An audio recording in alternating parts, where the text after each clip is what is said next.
Shut up and sit down.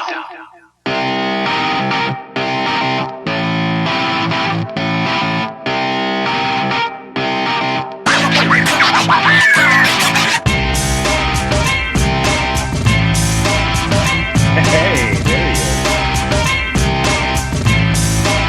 Hey, Rob. Hello. I see you also have a COVID beard. Kevin. Hey, guys. What's going on?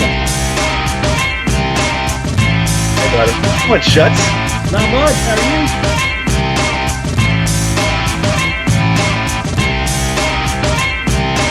I'm good, buddy.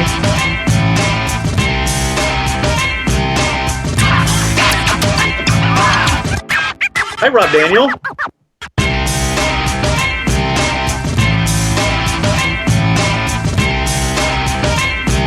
Kevin Robertson. Hey, Bobby. Hey, buddy.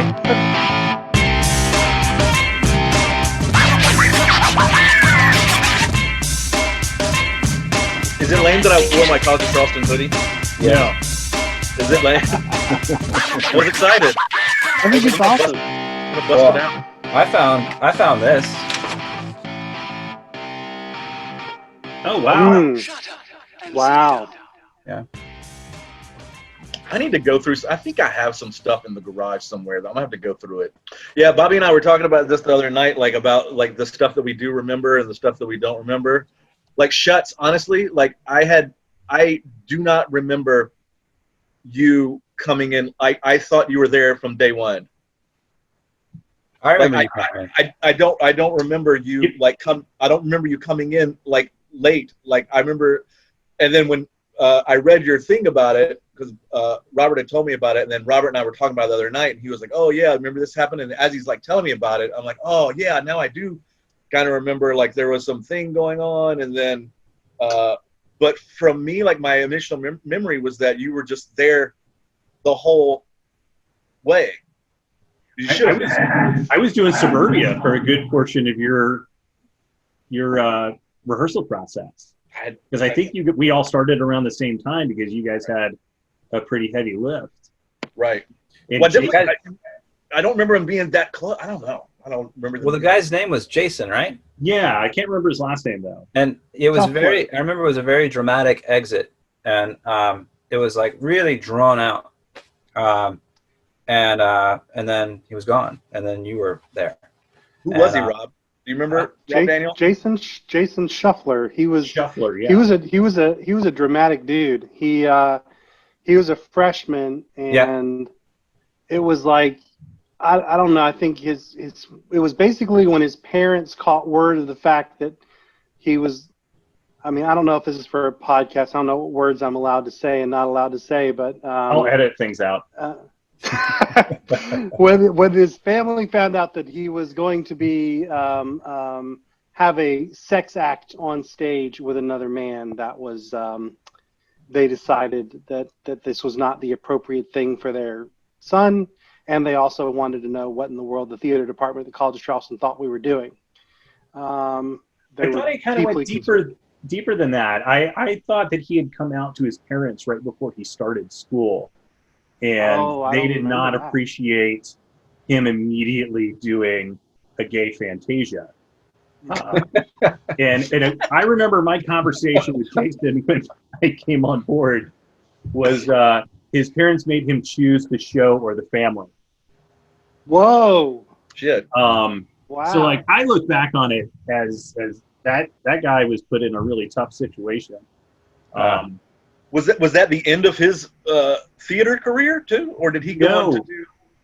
The following year, he had the lead in 6 Degrees of Separation, opposite Olivia as the two parents. Oh. That's another gay play. Yeah, Jason Duncan was stark-ass naked in that play. Big surprise there. Man, we did a lot of like nudity in our runs there. At the CFC theater department. We were all about it. Yeah. Well, you know, I think it's funny. I've had a lot of conversations with people. We were kind of in this weird period, like I think of it as like the early Tarantino period where like pushing the envelope and doing things like almost for the sake of getting people riled up, you know what I mean? For the sake of getting people, you know, to like question, you know, their own like thoughts on things. And I feel like we're in a world now where it's kind of 180 degrees from that, where now it's kind of seen as, you know, I mean, you know, we're in a world of safe spaces and, you know, being careful to have trigger warnings. And I just feel like the time that we were kind of having, you know, our heyday at College of Charleston was kind of just the other pendulum swing of that, you know. Right. And I mean, like, we were like so excited, like when we did like Short Eyes, that we were going to have Alexis Casanovas was going to pee on stage on cue in an actual toilet. And like, I don't know why we thought that was just like awesome, but we definitely thought that was awesome. I thought it was awesome, but just because the fact that anybody could do it. I was blown away by the fact that Alexis on cue every night could piss in a toilet, like on cue in front of people. Like I never would have been able to do it. I never would have been able to do the nude scenes that Davey did in Angels in America. I never could have been able to fart on cue like Eddie did in Imaginary Invalid. Like that shit like that just blew my mind that people could do that. Yeah, Eddie, last week, Eddie was part of our panel. Not a reunion show, but just kind of a talk about the department show. And he gave you mad props for letting everyone stick your head in the toilet just after Alexis peed in it. He said, that's hardcore. I've got to correct it though, because my head gets dunked in the toilet in the show. My head gets dunked in the toilet before Alexis pees in it, because I'm almost positive that my head getting dunked was like the end of Act 1. Okay. And I believe Alexis pees in it like at the beginning of Act 2. However, you know, it's still the same toilet, and I don't know how regularly that thing was being cleaned. That was not being cleaned at all. I mean, that was the other thing that was really gross about it was because when he peed in it like normal, it made too much noise, as I recall. It was like a really loud sound. And so I think we... Yeah, God forbid it draws interest. God forbid it draws the audience's eyes to this toilet that is right in front of people that he's peeing in. We don't want anybody to look at poor Alexis peeing in this toilet. But there was like a sponge in there, like to sort of break the sound. So, and that sponge had to be set. So basically, yes, when Kevin's head was going in, there was basically, you know, a urine-soaked sponge of Alexis's urine. I mean, it was not a pleasant thing, I'm sure. And the fact that, like, I definitely remember, like, we loved the sound of, like, me screaming and then my screaming hitting the water and, like, hearing the scream go from a scream to, like, a gargling sound. And so I was like, my mouth was open, like, every single time my head was on that thing, because I was screaming, like, no, or something like that. And then, like, you would hear, like, oh my gosh. Well, yeah, the things we do for art. So, you know, I learned a great acting lesson on that show too, because, and speaking of Eddie, because I remember having to like do some sort of like not a crazy amount of crying, but a little bit of crying in that show. And Eddie always gave me the trick. He's like, you know what I have to do when I cry is I pluck my nose hairs, and I'm like, oh, it's fucking genius. So I remember Short Eyes was the first time that I remember like hiding my face and like just literally just pulling out like nose hairs while I'm like hiding my face, and then you come up and your eyes are all like watery, and it looks fantastic. It's a really good trick. I've used it a couple of times since then. But that's awesome. Yeah. Yeah, I think probably on Angels the most, when I look back on it, just thinking of like the crazy things we asked actors to do, you know, when we were in college, I think hands down the craziest thing was asking. So normally when you have someone fly, I learned this after the fact, you lift them so that they don't ever have to have this moment where they step off into the abyss and just trust that this stuff that's on them is going to keep them from plummeting to their doom. And our team didn't do that. Our team Shannon every night had to just assume that when she stepped off of the like catwalk plank, I mean, she was literally walking the plank, that she was going to remain suspended, that this thing was going to hold her and she wasn't going to go. And so there was the rehearsal where Joy, we weren't sure that Shannon was going to be able to complete the show. And so that rehearsal, you know, she couldn't be there, and Joy was going to play the angel.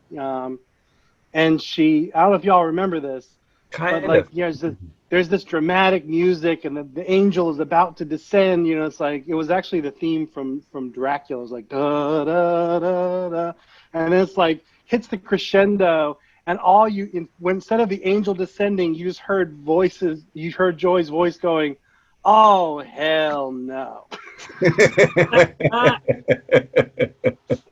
And then Joy just basically came down the stairs and was like, "I'm not doing this. This is not happening. I'm not gonna step off of the plank and trust that these college kids have created something that is capable of holding me." That was still the first? That was the first time any student had directed. Yeah. On the main stage, right, or co-directed or whatever. Yeah, I mean, it was a co-direct. Yeah, that was, I mean, Joy, as I understand it, they were going to say no because they didn't want to set the precedent of students on the main stage. They were very against that. And Joy said that upset her personally because she just thought that we should be having students direct on the main stage. And so they said, well, what if you co-directed, and that way it's still your show, you know, and she agreed to do it. She didn't really love Angels as a script. It wasn't something that she was like in love with doing, but I think, you know, in the end we were all, you know, I think it worked out. I couldn't have done it without Joy, for sure. Right. I mean, you're the one that pushed for the show to be done, right? Like, yeah.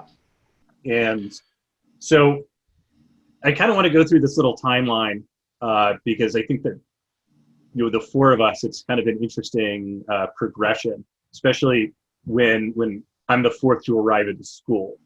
And it's, Rob, you are launching Hot L Baltimore, which I saw twice, by the way, because I was like, I'm not in high school anymore. And it's just like blew my mind. And then Robert, you and I then move on into Dancing at Lunasa. Mm-hmm. But during that same semester, all four of us are doing, or the three of us are doing Rob Daniels, Glenn Gary, Glenn Ross. Director Showcase. And then, let's see, then the following year, I'm in Short Eyes, my infamous non-speaking walk-on drag queen role. I was beautiful. It was beautiful, by the way. And I got to hang out backstage the whole time.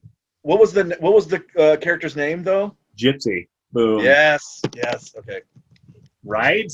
Hey, steel trap, ladies and gentlemen. Really? It's amazing. Right? And let's see, and then it was like, I don't think any of us really worked together again, at least from my perspective with you guys, until the call to come into Angels. I think so. Correct, yeah. Yeah, because Ball was going on at the same time Short Eyes was. Right. And then I know I went overseas for a semester and then came back and did Angels. Yeah. Rob Daniel, do you remember how much time there was from when Jason left and I came in for us launching that show? Because it's like 2.5 days or something. it was very brief. I mean, you had your work cut out for you, my friend, for sure. It was. I think it was probably, to be fair, I was probably a week before tech, but we had another, because of that show was so tech heavy. Well, I guess Robert could show us the tech schedule since he has it, but that's about it. I think we have we had a full week of tech for that show, just tech. We did. So probably like. I remember that Sunday, the traditional Sunday tech. And I think you're right. I came in like a week before that. And I remember being totally frustrated because of Jack Balance and the lighting situation. Because what was supposed to be a one-day like Q2Q Tech, turned into an entire day of them doing the lighting cues for Act 1. And then we had a day for Act 2. And I felt like I lost like 3 days of being able to do any continuity. And I was pissed. I was also pissed at Janine's costume design a little bit from time to time. Why? I had some really mean quick changes. Janine and I have talked about it in great length. So it's a comic thing that the two of us have talked about. Namely, it was when I came down in the suit, so like in the full tuxedo, I would come down and I would dance. I was like the Friar's vision, and we would dance, and then I'd walk off stage and was supposed to get into my jeans and sweater and like a button-up shirt to come in for the final scene that you and I kiss during. And I had like 15 seconds to make the change. Mm-hmm. What they ended up doing is they took the tuxedo out and Velcroed all of the sides of it. And so I would wear the next costume. And there was like, I remember having 3 wardrobe charges, one that just ripped off the top, one ripped off the pants, and the other was helping me with a shoe change. And then would come back on and kiss, which interestingly enough, there's a couple points that of interest that I want to talk about. And one of them is the fact that our kiss ended up having much more of a vocal impact to the audience than any of the other things. Mm-hmm. Yes. And Rob, is that like an intentional script build? Like that Tony Kushner? No, I think we were all shocked by it. Like Joy and I and Stacy and everyone, like the first time that it happened, the first time we were in front of an audience, it was always like, that the sort of like, the kind of like, we call them 176ers. I don't know if they still call them that. Yeah. Like the folks who had to come to the theater because it was their class, and it was usually like, and they were kind of fratty dudes a lot of times, and that moment when you guys kissed freaked them out. Like you would hear it, even like, I don't know how much you could hear on the stage, but in the audience, just all around you, just like people were just really disturbed by that. But then when there was actual like simulated anal sex, like on the stage between 2 men, crickets for the most part. I mean, like, oh, okay. Yeah. But kissing, that just really weirded people out. And again, it was like, I think you probably, if you did it now, I don't think you'd have any reaction at all. But yeah, I love hearing that story though, Schutz. I had no idea. Like, I feel like I was so removed from how everything was actually working because it was like, if y'all remember, like the set design changed, like it seemed like the set design changed from week to week. And the final concept of it was that there were these curtains that basically were sweeping across the stage. And the idea of how it was supposed to work is they're supposed to go across the stage relatively quickly. And behind the curtain were going to be stage hands who were going to grab everything that didn't need to be on for the next scene. And other stage hands would drop what needed to be there. So it was supposed to be this seamless, as the curtain moved, the whole, setting just changed with the movement of the curtain. That didn't really work out so well because it was just, had to be too much precision. It was too slow. And so like the night before we opened, Jack Balance came in the middle of the night and he took a can of spray paint and he spray painted on the curtain, slow scene change in progress. And like on the trap door where things were going to come up and down, he like wrote trap door, and we were horrified when we saw it. Like, what did you just do? It was like wall, other wall. It was ridiculous. But I have to say, in the end, because the scene changes were slow, because the curtain did move very slowly, it was kind of funny. It kind of worked, but yeah. I remember very little of the actual performing of that show just because I was scared as hell. I remember having to pick Davey up and like climb 4 stairs to get back onto the stage of the Emmett because we were down below. And I remember the quick change, the vocalization of people in the audience when we kiss. And as Mark Copants, if you guys remember him, he was backstage. As he'll always say, his favorite moment was me one night, the night that my parents saw the show, right after the park anal sex scene where I am the receiver, get backstage and I just look at the stagehands there and I'm like, well, thanks, Mom. Thanks, Dad. Thanks for the theater education. And he talked about that for the longest time. That was a funny as hell experience, and I thank you guys for letting me come in so quickly. It definitely changed some things for me.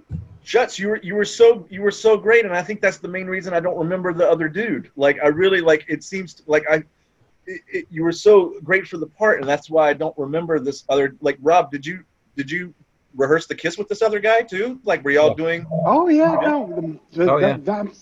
Shuffler was I mean, really, we were deep into the rehearsal when it changed out to Schutz. But Schutz wasn't a kisser. Okay. Oh. I was a better kisser. Oh yeah. Yeah, I was gentle. He was a freshman at the time. Yeah, the other guy. Yeah. Was he pretty? Is that why Rob cast him? Yes. Probably more handsome than me. Yeah, my skinny. Y'all were both very handsome. And yeah, no, he was an attractive guy. He you know what I think it was the first time I'd ever really encountered him was at the audition, and he definitely kind of brought a lot of the characteristics of Lewis, like just sort of out of the box in the audition. And so I think but at the same time, like, I think now when I look back on the show, no, not trying to diss Shuffler at all, but yeah, like when I think of Lewis now, I mean, I think of what Schutz did with it, and that right. was, yeah. And I think Lewis is the hardest role in that show to play in a lot of ways, because he's kind of on this verge of, if you don't play him exactly right, everyone's gonna hate that guy. You know what I mean? Like, he's just right. There's so many things that he does, but honestly, if the audience just hates Lewis, then it loses, I think, a dimension, that you need to kind of feel this conflict about Lewis throughout. You need to feel like you empathize with him, but man, is he really screwing him, things up. And I think Schutz really brought that. I think he brought like the humanity and the sense that you really wanted to like Lewis, even as Lewis did some pretty awful things. I just wanted to remember my lines. That was really my goal. I'll always remember going into Act 3, because I had that 3-page monologue that just circled around until it was finally like, there are no angels in America. Wink, wink, nudge, nudge to the audience. And every night behind the scrim that we had there, Doug would come down. Doug and I had worked together numerous times in 220. And that was also interesting. I worked with every single one of you except for Diane Mashburn prior to work coming in. And Doug would come down every day during the second intermission. We'd sit there and we'd run the scene. We'd run the scene and we would not move. We would just stay there and wait for the curtain to pull. And then we would just do it again. And that was just awesome. Because I was always afraid that because even I think Final Dress, I looped that monologue and was just like, fuck, I hit that repeat part. But I think I got it every night without any major issue. A lot of that credit goes to Doug helping me out. For sure. Yeah, I definitely don't remember any. I remember hot dogs. We had to eat a lot of hot dogs, right? Yeah. Yeah. And then you would eat drink Pepto-Bismol. And yeah. So I guess I do remember some things. So have a question because I legitimately can't remember. I know that originally the plan was that Roy Cohn was going to start his scene. He's on the phone and he was going to be sitting on the toilet while he was talking on the phone. Did that make it into the final show? I literally can't remember. It wasn't. You weren't on the toilet. Evan said no because he had plans for that for Imaginary Invalid. Twice. Yeah. No, the only thing I remember is the phone ballet with all the the different ones. So can you say it for us? I do remember the talks of the toilet thing, but I don't know why it was nixed or why. But we never did it. That was a Joy concept that I thought was kind of brilliant. She was like, "This guy is just so disgusting that he would have a conversation with someone in his office while he was just taking a crap. He's just that kind of and." I guess it didn't. Sad it didn't make it in because I thought it was kind of a cool idea, cool concept of to sort of immediately establish the kind of dude Roy is. But I can't wait to find out from somebody that we actually did do it. I can't wait for Joy to be like, we totally did that. We did it every night. No. But Diane Mashburn. Wow, that was one of the only times I got to, Diane and I worked together. It wasn't the only time we worked together, but we didn't have as many opportunities as I would have liked. And I was so pumped to work with her. And I thought her work on that show, Harper just broke my heart every night. Yeah. I just thought she was really awesome. The whole cast, Donetta and y'all and Shannon and Doug Davey. and Davey, of course. And it was it was a blessing to work with all of y'all. And I think honestly, my whole college career, the thing I think I was most lucky in was that people like y'all were willing to do whatever dumb thing I wanted to direct. And y'all made it great. You know what I mean? It's 90% casting, and I just had great people to work with. And it was definitely some of my favorite performances from certain actors came from that show. It's definitely my favorite Mashburn performance. I was a huge fan of hers because I thought she was just amazing in everything. But that one was definitely by far. It's one of my favorite performances by Davey too. In that show. Davey came up to me one night after the show and he was like, there's this really old dude who just keeps coming up to me after the show and kind of hitting on me.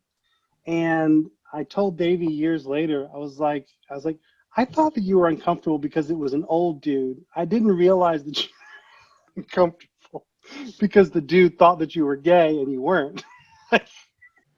And then there was another thing that I wanted to pick your brain about, Rob Daniel, that I had written down here on my little pad. And it's the fact that we're doing this play, this gay Fantasia, and all five of your male... Can we wait, real quick, Schutz. Can we only refer to it now as just gay Fantasia, please? Yeah, the gay Fantasia. But all five, once Jason was gone and I came in, all five of your male actors were straight. Donetta was the only homosexual in the cast. Well, there weren't a lot of openly gay actors in the department. There are people who it turned out, were gay, but at that time they weren't, some of them didn't think of themselves as gay or weren't open. Mm-hmm. So I don't know that we would have even really had the ability to cast it with gay actors. I know that's another thing that today. That's kind of a thing, you know what I mean? Are you taking roles, but if we had really adhered to that, and I'm just going to say this might be controversial. This is a little bit of my problem with being really strict about casting in that regard. It's if you have the ability, if you're doing a professional production, absolutely. But if you're doing a college production where you have to cast from within the students that are there, my fear is that like a story like Angels just wouldn't be told. Do you know what I mean? Like they would say, well, we just don't have enough gay, performers to do it if you were going to really stick to that. And then stories of, in the interest of trying to help marginalized communities, you end up not telling the stories of marginalized communities. And then, of course, what you could say to that is, well, you got to take a step back. Your department clearly has a problem if you don't have the diversity that you should have to be able to do it. But, that's when you're directing a show or you're choosing a season, you kind of, you're past that point. You have to work with what you have. And I think I'm glad that we didn't have to hold ourselves to that then, because Angels wouldn't have been done. You know what I mean? It's just the story wouldn't have been told. And I think a lot of people came up to me afterwards and just said that they were so excited that this story was told in Charleston at that time, that it was not the kind of thing they would have expected to happen in Charleston. And they were so grateful that the college did it. So, yeah, that's my take. And piggybacking on that, didn't we expect a massive protest? And because in Greenville, I believe there was a walkout or something, or they were locking arms, and it was a big controversy, right? So we were all prepared to have mayhem. Isn't that right? Yeah. And nothing happened except for some ooze for our kiss. Yeah. Yeah, we had a police officer, because Davey and I would always spend the first intermission on that platform bed. And we would always have a police officer like come down and stand near us because we were like sleeping the entire time. Rob, Daniel, you make a good point. Like at that point, how many openly gay college age actors did we have at that point in time in like the mid late 90s? But also, there was an article that came out about a school in Texas that put this show on and met huge negative response from the community. And they were making a big deal. And I've seen a article written about them and like a Sunday morning profile on them. One of the first colleges to ever mount the show. They were August 99. We were November 98. So where's our fucking article? Our fucking article. Yeah, I'm down. And where were they? What school was it? Where were they at? So this school is, it's Kilgore, Texas. Also, I imagine a difficult place to do a gay Fantasia on national themes. I'm guessing Texas at that point in time was probably not much better or worse than South Carolina at that point in time. Well, in Charleston was probably, if you're going to pick a southern town that's a little more progressive, even though it's got its issues. Well, if you're going to pick the only town in the state, I guess. Right. Yeah, we probably wouldn't have wanted to like tour Angels to Union. I don't think it would have gone over as well. No. Probably would go over well now. How'd your parents like the show, Kevin? You know what? I was trying to think. I don't think they came. Really? I don't think. There's a lot of like. There was a couple of shows. Like I don't think they came to see Short Eyes. I don't think they came to see Angels. But I also didn't I don't think I made a thing to really like invite them. So I remember having a conversation with you, and I think we were talking about the fact that my parents were coming, and you were like, yeah, I just have this unspoken rule with my parents. I just tell them you're not going to like the show, and they don't come. Yeah, I think that's what I did. You know what? I remember talking to my mom about Angels, and her big problem with it was that Roy Cohn said, "God damn it." And she didn't like it when I took the Lord's name in vain. She's like, well, why can't you just change it? Why can't you just change it to something else? Just have Rob, have you say like, darn it, or dag nabbit, or something like that. I was like, And I remember like getting to something where like I had to tell her, I'm like, well, if you got to have somebody's got to play Judas, right? And she was like, well, I guess that's correct. And I'm like, that was my like way to get her to like say like, well, I got to be the bad guy sometimes.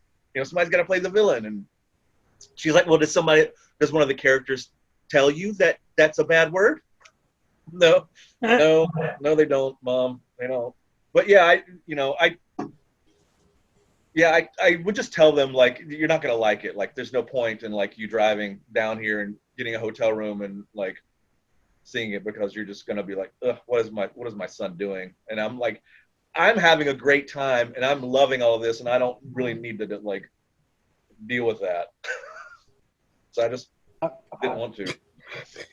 My grandparents came to see Angels, and I think of every night, that was the night I was most nervous, like, of what my grandparents were going to think. And the truth is, at that point, like, their hearing wasn't so great. I guess their vision wasn't so great, because they told me that their favorite part of the show was when that guy got shot. And I was like, oh, because no one gets shot in Angels. I was about to say, like, I'm pretty sure it was Davy, when Davy was bleeding and Schutz, you were like, oh my God, this is blood. Right. I think that was the moment that they were referring to, but I didn't correct. Just, I'm so glad you really enjoyed that moment. And I had to scoop his fat ass up and, like, carry a blood-soaked blanket with him up 5 stairs. That was my favorite part of the show. I remember my high school drama teacher and his wife came down to see it, though. And I know that years later they sent their daughter to College of Charleston, and she was a theater major there as well. But I remember them coming down to see it, because they were always really supportive. Even when David Jenkins was doing plays, I'm sure David Jenkins will tell you that they came down to see him in so many shows as well. But I think for Angels, that's the only, like, friends or family that I remember coming from far away to come see the show, was my high school drama teacher. Rob, for Swaggers, my grandmother told Mick Mahoney that she liked to play, but he had a pretty foul mouth. That's awesome. To this day, Angels is the only show my parents have brought me flowers for. Wow. Oh, really? I found it kind of funny. That's awesome. That's awesome. And it was really funny because, like, Alan came up when we came out of the dressing room. My parents were there. Alan came up to me because he's met my parents a number of times, and he's like, best work you've ever done. And that's hard for me to say because we just finished Suburbia. And my parents were just like,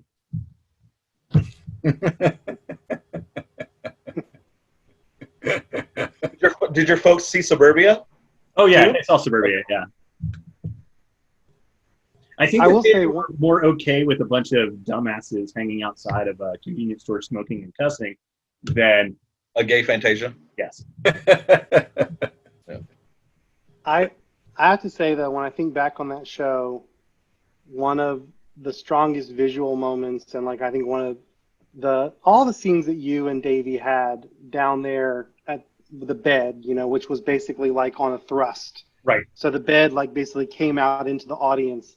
And this, I have to say, was one of the earliest things that Jack Balance came up with, and it was genius, and I'm so glad it made it. But the bed would turn into an illuminated from below, like, sort of disco floor kind of, and when y'all had that dance, in the sort of, that's one of the moments that stuck with me most, and really, and also, the blood moment that was apparently also my grandparents' favorite, really stuck with me.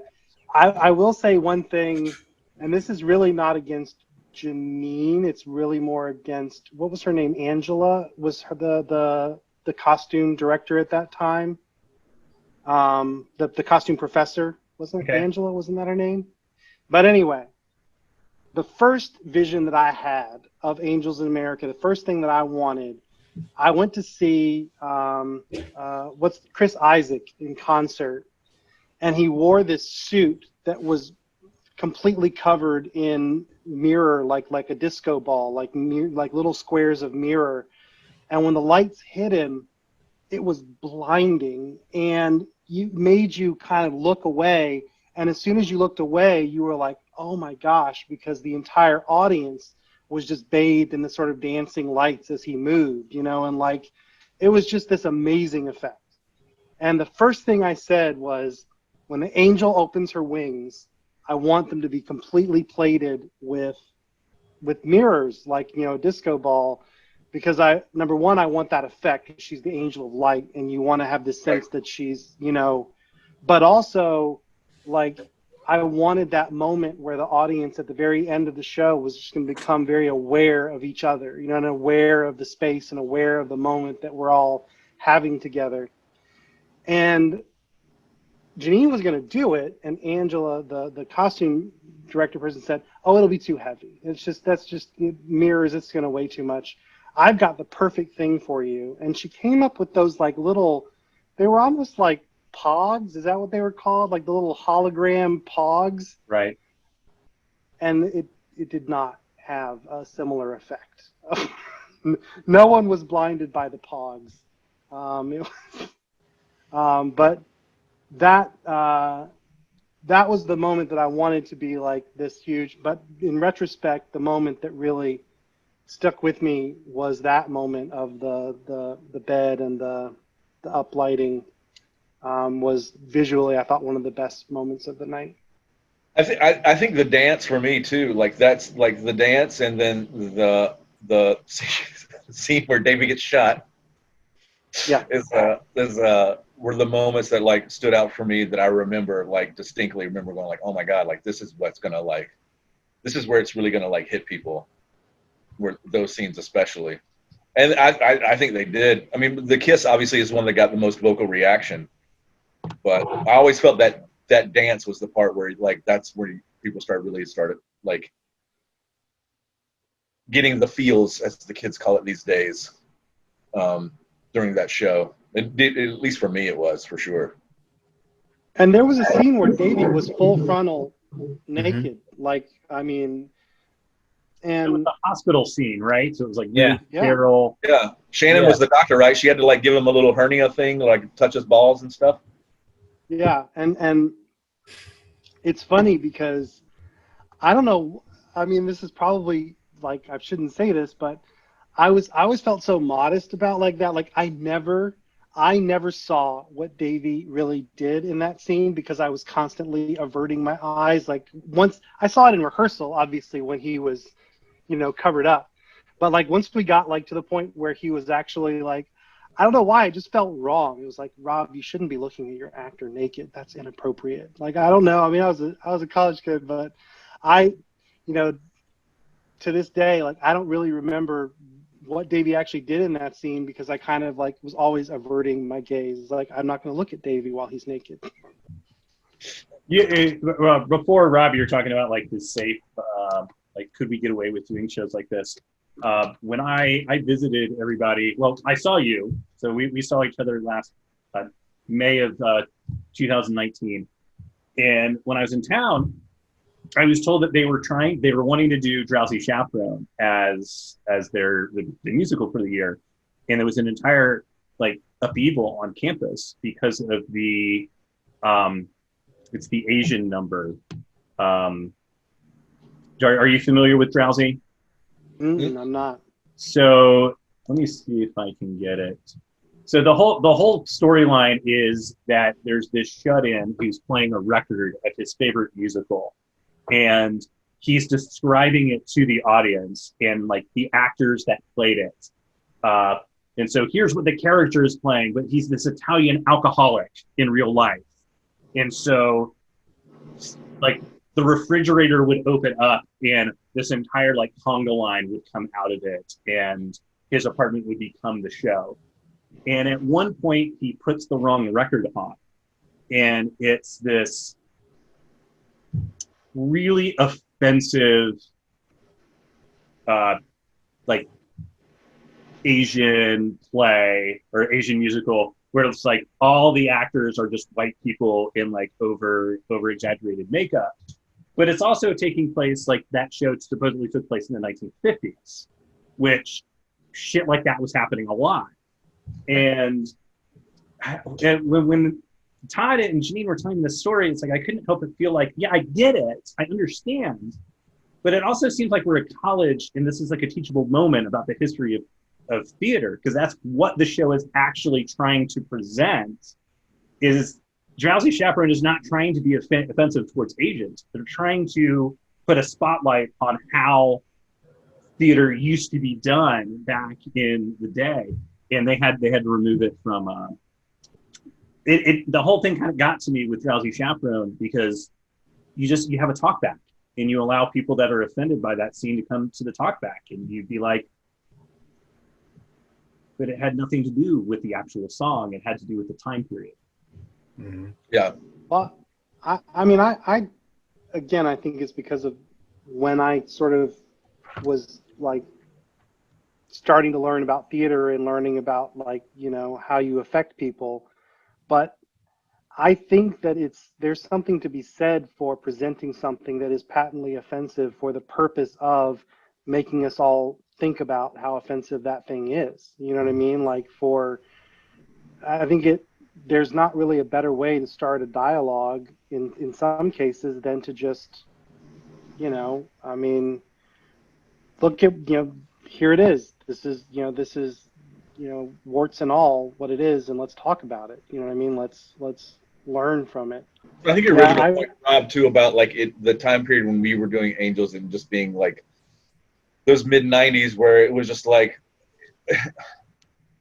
part of it was like if there was any pushback on doing it, our pushback would have not necessarily been like, well, this is, you know, the art and we're trying to be a message, and it would have just been like, well, let's do it just to be edgy, man. Right. Like, let's just do it. They're telling us not to, man. Fuck the man. Let's do it. And just like, yeah, that was kind of our like mentality at the time, was just like, you can't tell us what to do.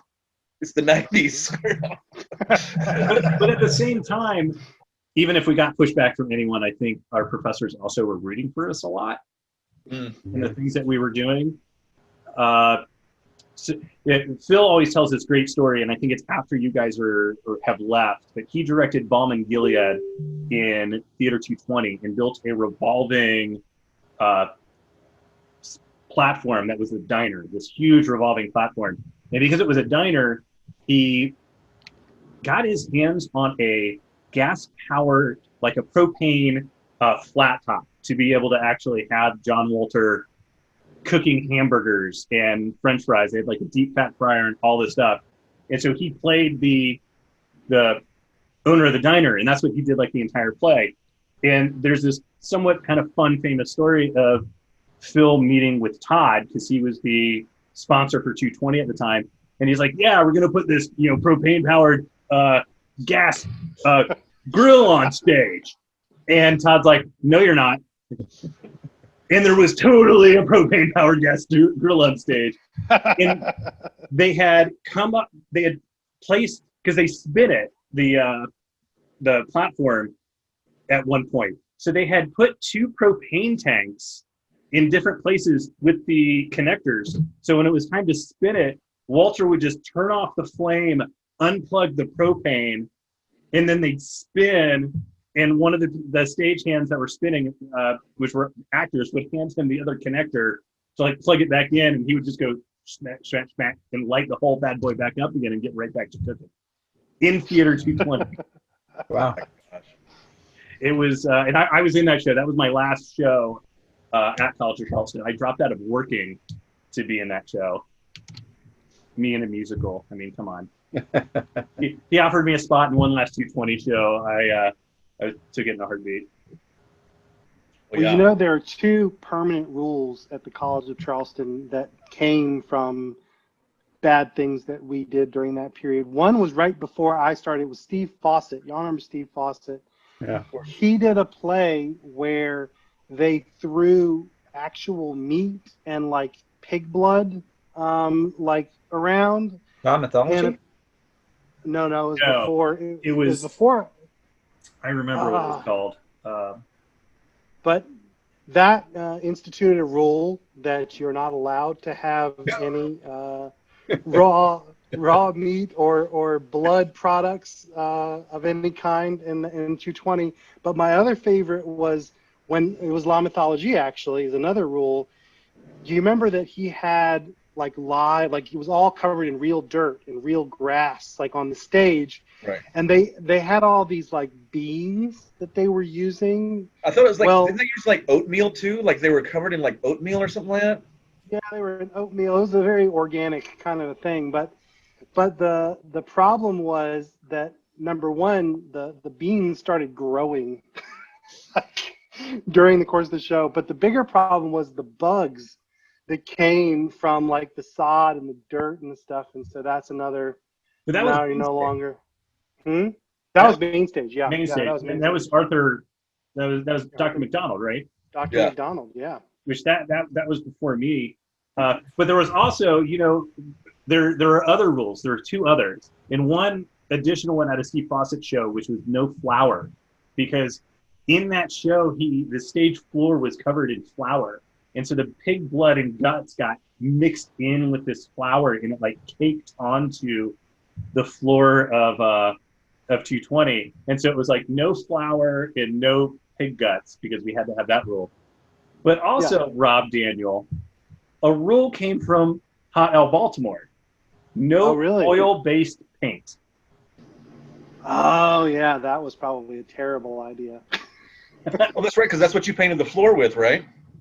I didn't paint anything. Well, it was Dayton Coley came up with that set design, and I'm not sure. But it was a lovely mural on the floor For a long time. It did look nice. Yeah. What was it? I don't remember it. It was like kind of like an Art Deco design coming out from the train logo was in the center. It was like Jonathan Walter designed this sort of train coming around the bend, because it was like, supposed to be a hotel from the heyday of trains. Right. That was such a fun show. I mean, I will say, Rob, in that show, like, you stole that show. You were so good. So good. Thanks. I feel like Rob, tell him what I asked you the other night. Were you in that? I just love that Rob Daniels like, oh, Rob, you stole that show. And I was like, I don't even remember Bobby being in it. Yeah. What? Dude. But then when Robert tells me, he's like, I was the old man. I'm like, oh, right, of course, yes. But then again, like, I don't even remember being in it. Like, I don't remember my character's name. I don't know. I remember. I think I worked in the kid, right? What? Yeah, your guy was like the kid, right? In the show. I don't know. You were like the clerk. You were behind the night clerk, right? Yeah, I was behind the desk. I remember being behind the desk. I mean, what I loved about Kevin in that show was he had so much business that he had like worked out every detail of like he was doing reports and things, like he had like his everything like down. But with Rob, you were just so funny. And whenever I was like sensing that the audience was maybe kind of tuning out a little bit, I would actually think in my head, when does Rob do something next? Because that's going to make everybody laugh and wake back up. You were great in that show. Thank you. Yeah, I had a lot of work with Justin Halberta. He was so good in that too. I had I graduated from high school like days before rolling into that show. So I had like gone through Christmas break, gone back to high school for like a week or two, and then rolled up into College of Charleston to start spring semester. And I had never moved before in my life. And so it was the first time that I had just like completely new city, completely new state. I knew nobody. And you guys were doing Hot L Baltimore. And so I went, and it was just kind of like this bomb drop of, okay, I'm in college theater now. And I had nothing to do, of course, the next night. So I came and I saw it a second time because, what else am I going to do? But then to think, like, I was sitting there the entire time, like both times I saw the show, I was like, this is the shit I want to do. I want to be doing this. I want to be doing this with these people. And then I look at, now I've completed my time at college. seeing where I started, seeing where I complete, and I was like, you know what, I reached that goal, and it's super cool that I was able to kind of start my time at the College of Charleston. Rob, seeing a play that you directed, and Robert and Kevin seeing a show that you were in, and then being able to, work with you guys a lot. I feel like I worked with you all a lot. Yeah. It was. I remember seeing an interview. I think I've talked to both Rob Daniel and Robert about this, but I remember seeing an interview. Jon Favreau used to have this show on IFC called like Dinner for Five, whatever. Schutz, you probably remember it too. And then where he would just sit down and have dinner with other actors and people in the industry, and they would just talk stories and whatever. He was talking with Peter Berg, and Peter Berg was talking about college theater. And he was basically saying that, like, no matter what I do, like in my career and in this industry and anything else, he was like, basically anybody that comes from that world and goes off to do that is constantly looking for that, like, feeling again. Like, that's where, like, you'll never do anything better in your life than college theater. You'll never be able to. That's the pinnacle of your work, because when you're there, like I would never ever be able to play Roy Cohn anywhere other than college theater. Lauren Duffy probably wouldn't get cast as Prospero anywhere outside of like college theater, and that's just one of those things and it's part of that, where like the collaborative process that you go through, the rehearsal process that you're afforded, and is fucking amazing. Your mental state and like how really into it you are at that time in your life, and like this is like your whole focus. It brings out so much like amazing stuff that like that's just what everybody's stuck looking for. Yeah. Kevin, I can't help but think about Tempest rehearsals when you say that, because on the Tempest, Todd was having us do a lot of exploration, and the theater was just pitch black, totally dark. We were lying down in various parts of the theater. Some were up in the audience, some were in the very top of the audience in the final row. Some were backstage and just lying there breathing.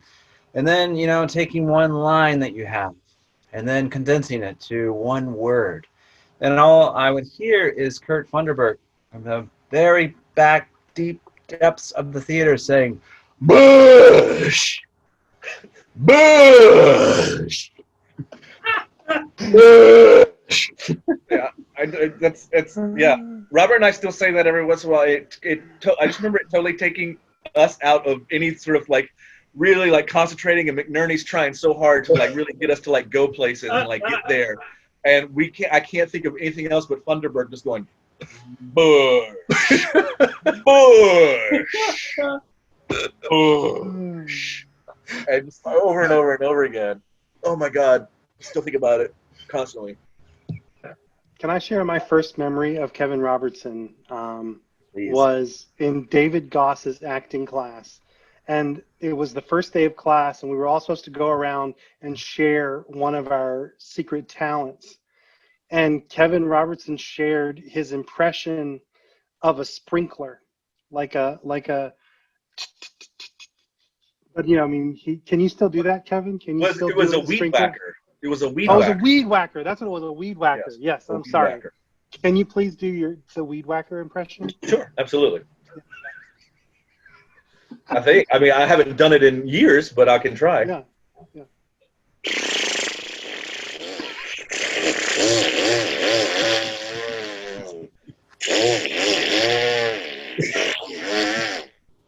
I mean, pretty easy. So it's not really a special skill. I saw that, and I immediately said, I have to work with this guy. And we did, like, I did your first play, right? Nature and Purpose? Nature and Purpose of the Universe, yes. That we did the show in 9 days, the whole thing, from first reading to we were on the opening night. And we were an unstoppable force, Rob Daniel. So when you were talking before, though, Kevin, about how like people think of that college period as, a lot of times like college theater being the best thing that you're ever going to do. What I thought about when you talked about that is when I think back to what we did in college, we didn't know that we shouldn't be able to do what we were doing. Like, we didn't doubt ourselves that we could just do whatever crazy thing came into our heads. Sure. And, you know, money wasn't like really an object because the theater was there and the lights were there. And like, you know, it was just, there's this time where there's like, if you're willing to like just put yourself out there and just do it, like there's not a lot of things telling you no, you know, and right. It's the only time in your life, I think, with theater, you know, unless you're independently wealthy, where you can kind of have that experience. And I mean, I'm so grateful that y'all were all there at the same time. And, you know, because I agree. It was one of the, you know, among the best periods of my life, and certainly creatively the best, you know, period of my life. Well, I imagine it's even greater kind of now, especially at CFC, because like every time I've gone back, like I don't even recognize it. There's so many new buildings and so many new theaters and venues for them to put shows on in. Like when we were there, you had Emmett Robinson and you had 220, and then the chapel was sort of people were starting to do. It started after I left. Yeah. They were still like working at, like, they had bought Bishop England's property when I was still there, but they hadn't done anything with it. And like, it became something after I left. So, and I think I graduated a year or even maybe 2 years after you guys. I'm not sure. I'm 2000. Yeah, 99. 99. Yeah. Wow, Rob. You were like younger than all of us, and you graduated before all of us. Well, December of 98. But I was on the 5-year plan, and I wouldn't give any of those years back. I'm so glad. I wish did I the had that 5-year semester plan. back for now. Right. All these pictures I'm seeing that Todd's posting, I missed that period. Yeah. Yeah, I think it's awesome, Schutz, that you're like doing this, and like especially with Todd, like finding all these pictures. And I really need to go through I know I've got stuff somewhere, just haven't had just haven't gone through them yet. But I know I've got stuff around that I can find and post them. Recruitment has become an issue at the school, and for the last couple of years, Janine and Todd and Will Murray is now retired, that they would reach out to me for just kind of brainstorming, like, what can we do? And like we tried putting together some things and this, that, and whatever, and I don't think it ever really worked out. And it was mainly just like images, a picture of, you know, Kevin Robertson then, Kevin Robertson now, and like what people are doing, and kind of showing a broad cross section of what people have been able to do professionally with a theater degree. And then I was like, you know what? I think like that period of time, and being passionate about that period of time, and being able to hear people talk about how that period in college at the College of Charleston was so significant, is more important. But to me, this is fun because I live alone. My wife and my kids live in Atlanta. I'm up here. It gives me something to do once a week to chit chat with people. Schutz, did you hear back from any of the other cast members? So I saw people seeing it, but the two Robs were the only people that actually responded saying they were going to come on. Kevin, you were a surprise. I was hoping you were going to come on. I saw Danetta saw it. I was hoping she'd.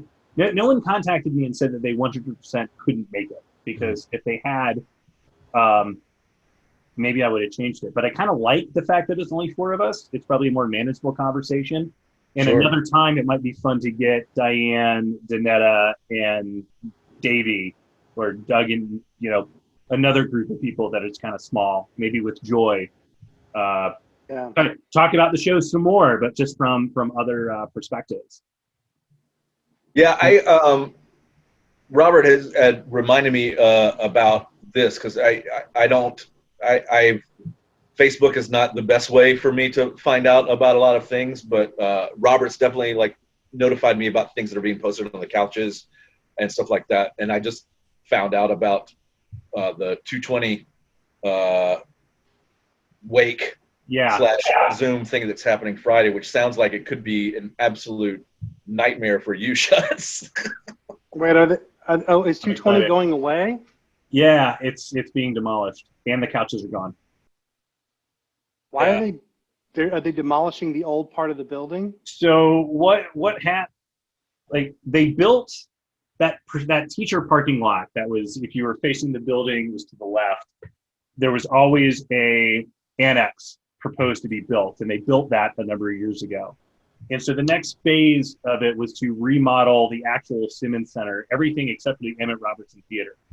And so evidently the remodel is to gut the entire thing except for the Emmett and like start over. So part of it, though, is part of the remodel is the department gets a 2-story black box. Like a legit black box, not a classroom that was painted black and someone put some places to hang lights in. Right. Although there's a part of me that's like, we learned so much by having to work in this jerry-rigged space. Mm-hmm. Yeah. And I've spent so much time doing event management since leaving leaving the university, that it really kind of cut my teeth on what can I do with $20 and a roll of duct tape and this really shitty space that I love dearly. Mm-hmm. And so, the new students coming in, they're going to get this amazing space, but I don't think they're really going to ever know until, 30 years down the road how lucky you are when you inherit something that's not a great space. Yeah. I mean, but like 220 was like every single acting class, like was always auditions. Like, did we audition for Angels in 220? Yes. Do you remember the auditions, Rob? Yes. I remember certain people's auditions more. I remember Davy's audition really well. I remember, there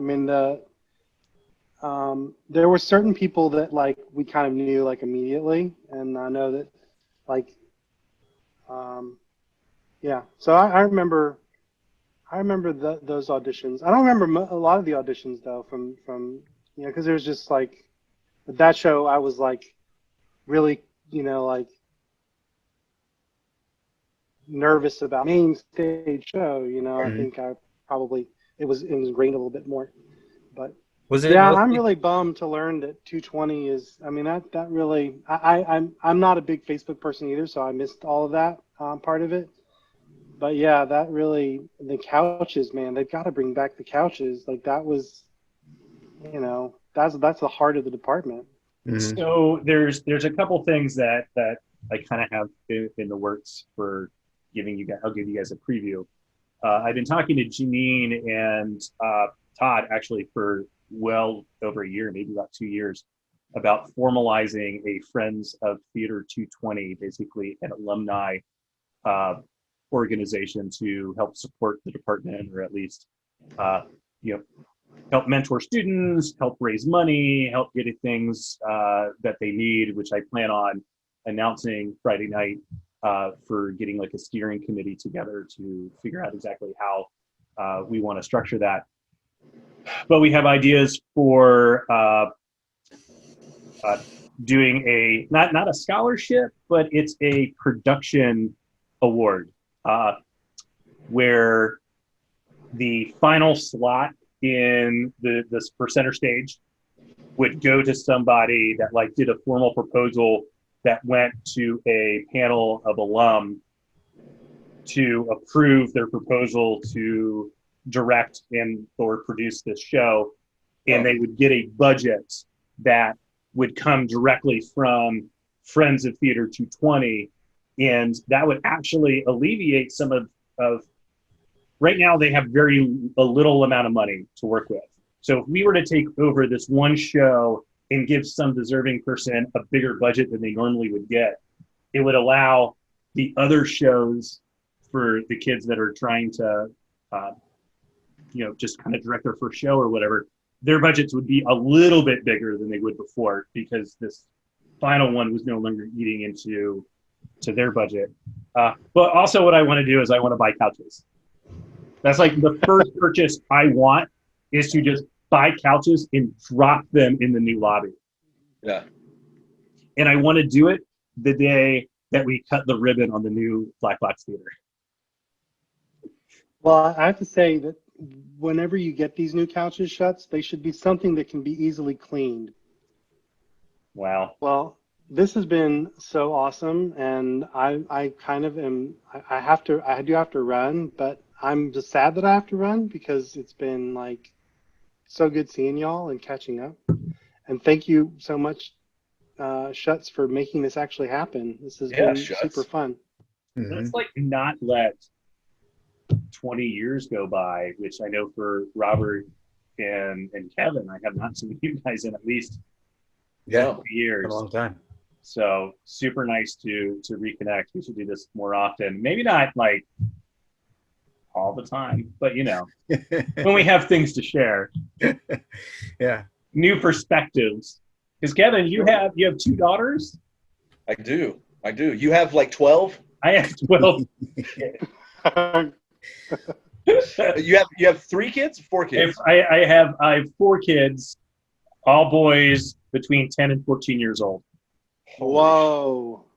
Seriously, thanks for doing this, man. It's really good to see you again. Yeah. Rob, Daniel, obviously, it's always a pleasure to see you. Bobby, good. But well, at some point, I want to do another one of these for Short Eyes. So just stay tuned. Okay. I want to try and get as many of that crew back together. I want to do a couple of these for some of the generations after us. Just to kind of give some love around. And I want to meet some of the younger alumni too. So, but then I'm going to loop back around and do some more shows for our group. Awesome. Yeah, that'd be great. Yeah, this has been a blast, Schutz. I really appreciate it. Awesome. I'm glad that you guys had fun. It wasn't, oh my God, this crazy Schutz won't let go of the time he was at College of Charleston. Like, get over it, dude. None of us can. Well, just because I'm still wearing the fucking hoodie, like I go there. Right? fucking idiot.